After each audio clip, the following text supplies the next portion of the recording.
Hey, how y'all doing? My name is Lam. This is 98 Real Estate VA. So, basically, what I wanted to talk to you all today is about how to save your money and savings in general.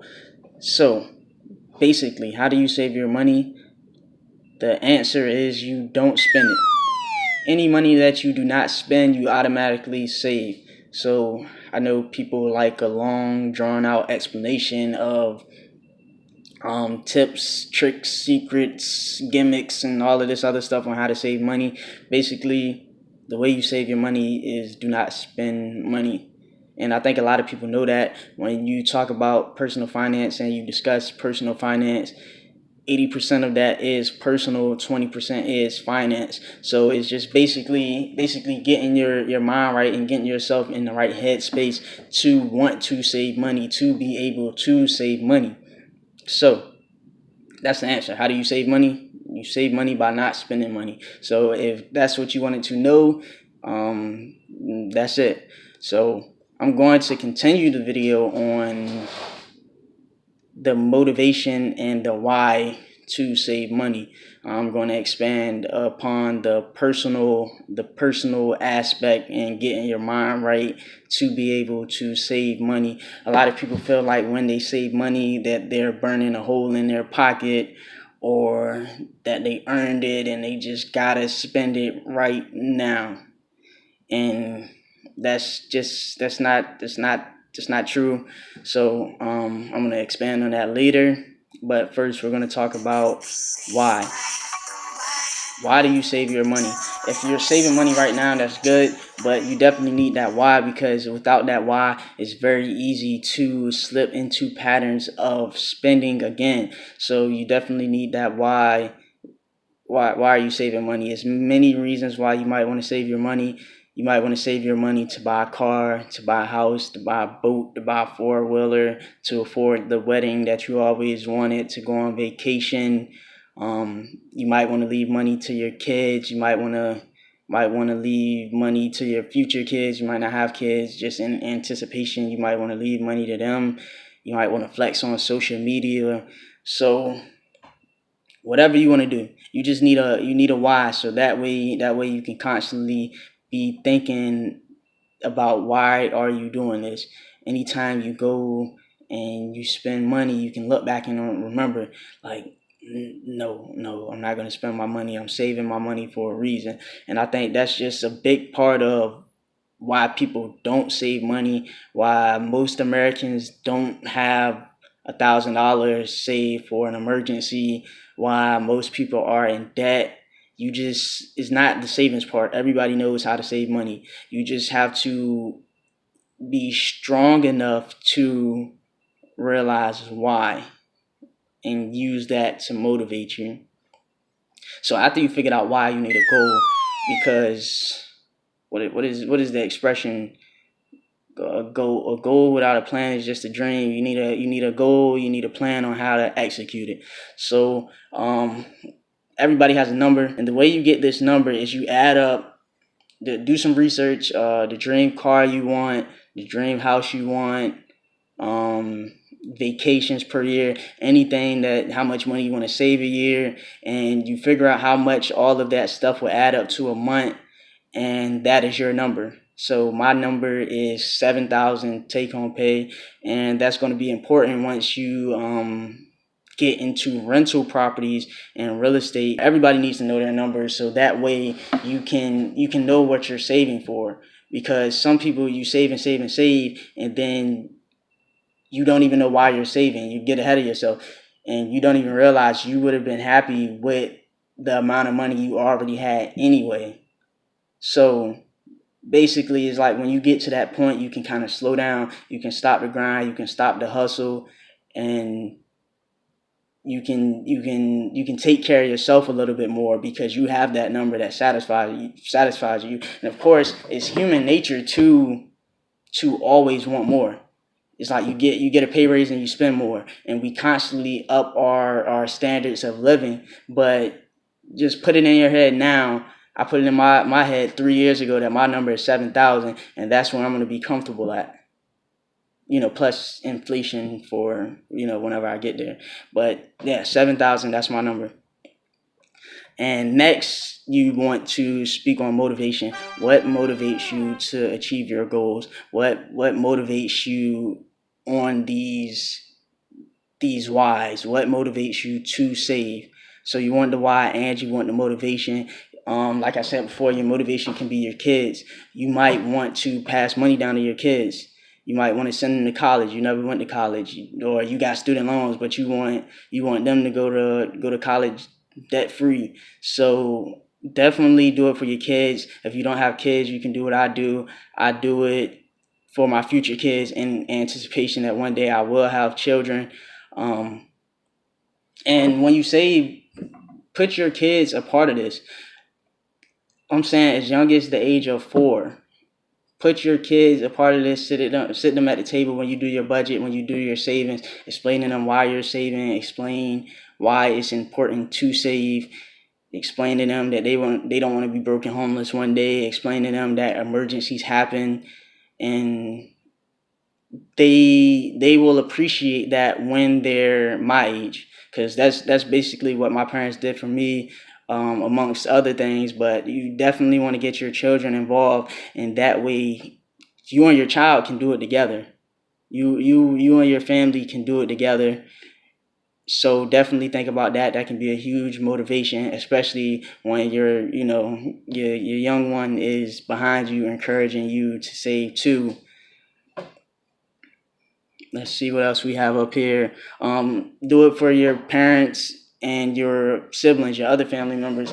If your parents don't have retirement, then that is definitely a motivation, because who's going to take care of them when they get old? You may or may not want to do that. They may need assisted living. So if they not too well off, or they didn't save for their retirement, you may have to, you may want to help them with that bill to put them in a nice nursing home and get them a nursing aid to assist in their old age. So that's definitely a motivation. Or if you got nieces and nephews, cousins, uncles, aunts, and y'all always talk about it, making it together, don't just let that be a dream. Let it be known. Let it happen together. That's a good way to save. So you can be about your word. You say, oh, we're gonna do this, we're gonna come up together, we're gonna make it, and actually do it. Be about it. Don't just talk about it. Another thing would be just society and wealth inequality. So if you find a problem, I know a lot of people now, they find a problem with capitalism and just the wealth injustice in this country, the wealth gap. So say that you want to save your money and you want to become wealthy. That way you can give it back to the poor. You can be a real life Robin Hood. You can take from the rich, give to the poor, and whatever your business is or your hustle is, that way you can save up, you can invest it, it can get interest, and you're going to give it back. You're going to donate it, you're going to give it to charity, and you're going to help the people in this country, in this world, who need help. So definitely think about that. That can be a good motivator if you're into philanthropy and that type of thing. That is definitely good motivation. You also want to align yourself with other people who have the same goals as you. So, watch videos like this. Join groups on Facebook, Instagram, local groups in your area, and surround yourself with people who are doing the same things you're doing, have the same goals as you, and keep that going. Keep it going, and just find as many people as possible. That way you can get different ideas from different people. Take everybody's ideas with a grain of salt and just kind of find out what works for you. Maybe you don't like the stuff I suggested, maybe you like somebody else's stuff, but find out what you do like, and get with those different people and connect with them.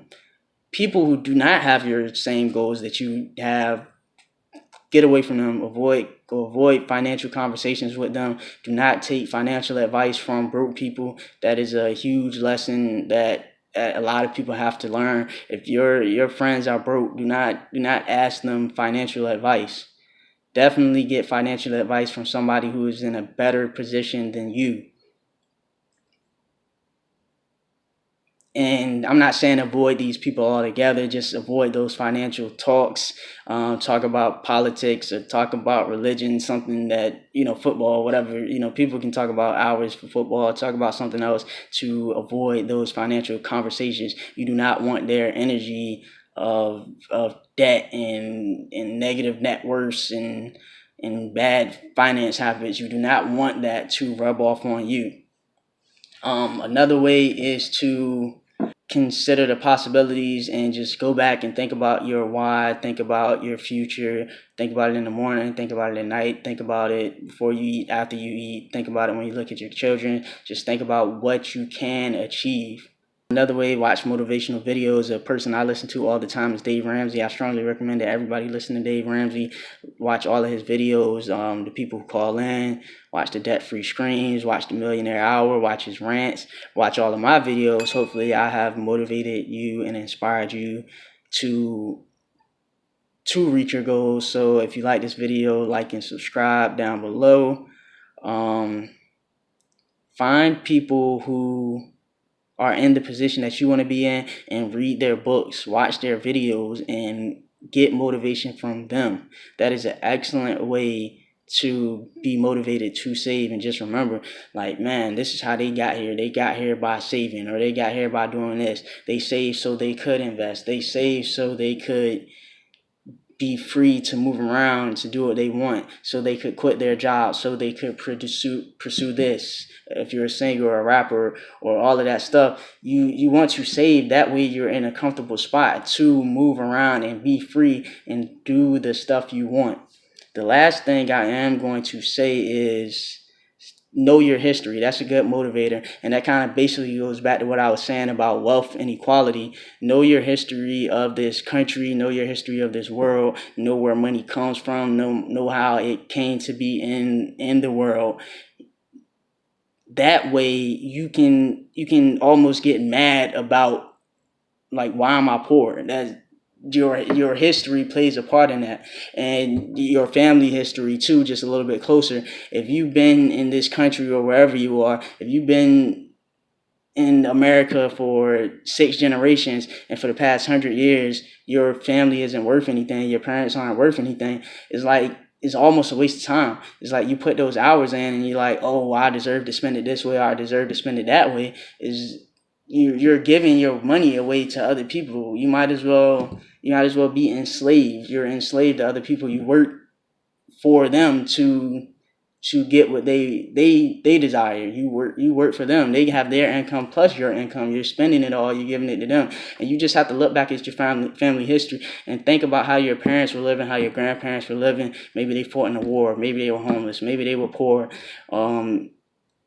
Maybe they are rich. Maybe your parents already are wealthy. Use that as motivation. Like, okay, my parents are wealthy. I'm not going to mess this up. When they pass it down to me, I'm going to make sure I use it responsibly. I'm going to make sure I use it correctly and I know what I'm doing. If your parents are poor, they fought in the war, they did too much for you to be here. They sacrificed a lot for you to be here. So do not mess up your finances. Do not get yourself in a bad situation. They worked too hard to allow you to be happy. They work too hard to allow you to be happy. That way they gave you the opportunity to do stuff like this. That's what it's for. They want us to be better than they were. On the financial part, and just, all around happiness, and money can do those things. And another thing, this is actually something Dave Ramsey says. I'm not even going to say pretend. I'm going to say he strongly believes this. He believes that he manages money for God. So if you're a religious person, think like, oh man, this is God's money. I'm managing it for him. If you were an employee of heaven, how would you be spending the Lord's money? And that can be a good motivator whenever you buy a pair of shoes, or you go out to the strip club, you buy a bottle, or whatever you spend your money shopping. Definitely think about that, and also think about you're spending money that you don't have. Like I said, you're paying for other people, but you haven't even paid yourself first. Like, yes, you want to support your friends or the local businesses. You want to stimulate the economy, but you have to take care of yourself first. So, in conclusion, that is how you save money. You save money by not spending it. Make sure you have your why. Make sure you have your goal. Make sure you are motivated. And thank you for watching 98 Real Estate VA.